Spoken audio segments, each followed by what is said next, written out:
विश्व महिला दिवस अवसर में भुवनेश्वर यूनिट 9 स्थित रेडक्रॉस भवन में राज्यस्तरीय माँ माटी ममता साहित्य समारोह 2024 आयोजित हो जाइछि। कैवल्य साहित्य संसद तरफ अनुष्ठित कार्यक्रम में राज्यर विभिन्न जिलार प्रतिभा संपन्न महिला मानक सम्मानित करा जाइछि। कला संस्कृति साहित्य समाजसेवा उद्योग एवं लोकप्रियता को नहीं राज्यस्तरीय नारी लक्ष्मी सम्मान 2024 प्रदान करा जाइछि। कार्यक्रम में कवि कवयित्री माने माओ माटी को प्रणाम शीर्षक कविता पाठ करते। अतिथि माने समाज गठन में साहित्यिक एवं साहित्यिका भूमिका संपर्क में आलोचना करते। पुस्तक उन्मोचन एवं शास्त्रीय नृत्य प्रदर्शन होता।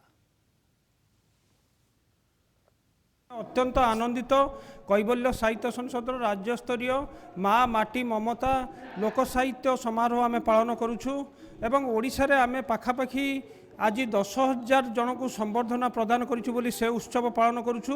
आज साहित्यिक मानक आम कैवल्य घर को डाकुचु निमंत्रण करुछु। माँ मैंने शह शह संख्यार आसी भाई मैंने आसी सारस्वत श्रेष्ठ सारस्वत स्रष्टा आसी। आज आम पद्मश्री को आम संबर्धना प्रदान कलु एवं माँ मानक भितर जो उत्साह रही आग्रह रही उद्दीपना रही देखिए आम आनंदित।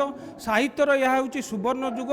यही सुवर्ण जुगरे जड़े संबर्धना पाइब और सी कार्य को सुचारू रूपे संपादन कर कर्तव्य को बुझिब समाज गठन करें आम आनंदित होइछु। कैवल्य साहित्य संसद जो कार्यक्रम करिछि ता संपूर्ण सफल होइछि। 10,000 जन को संबर्धना देइछि 2 वर्ष भितर। ओडिशार प्रथम अनुष्ठान एभली कार्य करिछि।